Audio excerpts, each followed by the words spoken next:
মানে বছরকে বছর চীন নতুন নতুন ভাইরাসের আঁতুড়ঘর হয়ে পড়ছে।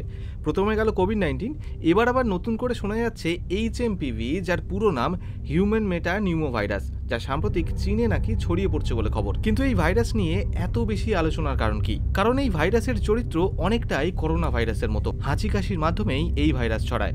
মানব শরীরে ঢুকলে ফুসফুসে সবচেয়ে আগে আক্রমণ করে এই ভাইরাস। একটু খুঁজেই জানতে পারলাম এই ভাইরাস আগেও একবার ছড়িয়ে পড়ার খবর এসেছিল 2001 সালে নেদারল্যান্ডে, যেখানে 24 জন অল্প বয়সী শিশুর ফুসফুসে এই ভাইরাসের উপস্থিতি লক্ষ্য করা গেছিল।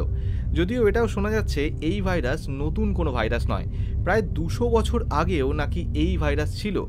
মানুষের শরীরে প্রবেশ করার পর এই ভাইরাস প্রথমে শ্বাসনালী, তারপর ফুসফুসে নিজের জায়গা করে নেয় এবং সেখান থেকেই নিজের বংশবৃদ্ধি করে। আক্রান্ত ব্যক্তির থুতু, লালা থেকে এই ভাইরাস ছড়ায়। এই ভাইরাসের উৎপত্তি নিয়ে অনেক বিজ্ঞানী পাখিদেরকেই সবচেয়ে বেশি দায়ী করেছেন। হয়তো কোনোভাবে এই ভাইরাস পাখিদের থেকেই মানুষের মধ্যে ছড়িয়ে পড়ছে। যদিও আগে থেকেই এই ভাইরাস নিয়ে এত বেশি ভয় পাওয়ার কিছুই নেই, চিকিৎসকদের সেরাই মত।